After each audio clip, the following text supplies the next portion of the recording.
Welcome to সেউতিস kitchen. আসসালামু আলাইকুম। কেমন আছেন সবাই? আলহামদুলিল্লাহ, আমি তো খুব ভালো আছি। আজকে অনেক দিন পর আমার পছন্দের একটি রেসিপি আপনাদের সাথে শেয়ার করব।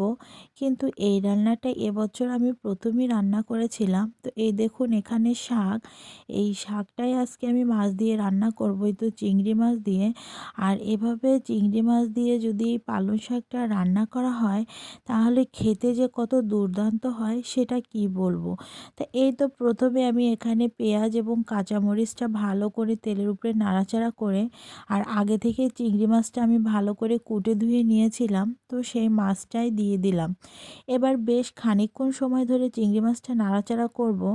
আর চিংড়ি মাছ থেকে কিছুটা পানিও বেরোবে। তারপরে চিংড়ি মাছটা নাড়াচাড়া করার পর চিংড়ি মাছে হালকা একটু লবণ দিয়ে দেবো। তারপরে মাছটা ভালো করে নাড়াচাড়া করে এবার পরিমাণ মতো হলুদ লবণ দেব, হালকা একটু পানি দিয়ে দেব।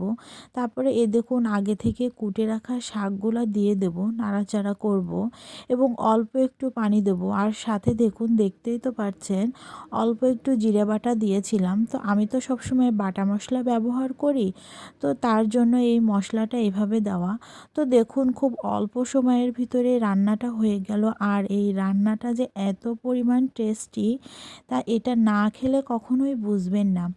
আর এদিকে তার সাথে আমার পছন্দের আরেকটি রান্না করব, সেটা হলো শুটকি। আর এই লইটা শুটকিটা এত টেস্টি হয়, এভাবে যদি রান্না করেন বা ভুনা করেন, তাহলে কখনো অন্যভাবে রান্নাটাই আপনারা খেতে চাইবেন না। এই তো এখানে প্রথমে পেঁয়াজ রসুন ভালো করে তেলের উপরে নাড়াচাড়া করার পরে শুটকিটা দিয়ে দেব। আর এই শুটকিটা আমি আগে থেকেই গরম পানির ভিতরে ভালো করে ধুয়ে নিয়েছিলাম। তারপরে এই শুটকিটা আমি ভালো করে তেলের উপরে নাড়াচাড়া এভাবেই করব। আর এভাবে যদি শুটকিটা তেলের উপরে নাড়াচাড়া করেন, তাহলে শুটকিতে কোনো রকমই কোনো গন্ধ থাকে না। এবার এখানে আমি পরিমাণ মতো হলুদ, মরিচের গুঁড়া এবং লবণ দিয়ে শুটকিটা, আমি দেখতেই পাচ্ছেন, ভালো করে তেলের উপরে নাড়াচাড়া করব। আর এভাবে বেশ খানিকক্ষণ সময় আমি নাড়াচাড়া করার পরে দেখুন, আমার রান্নাটা একদম কমপ্লিট।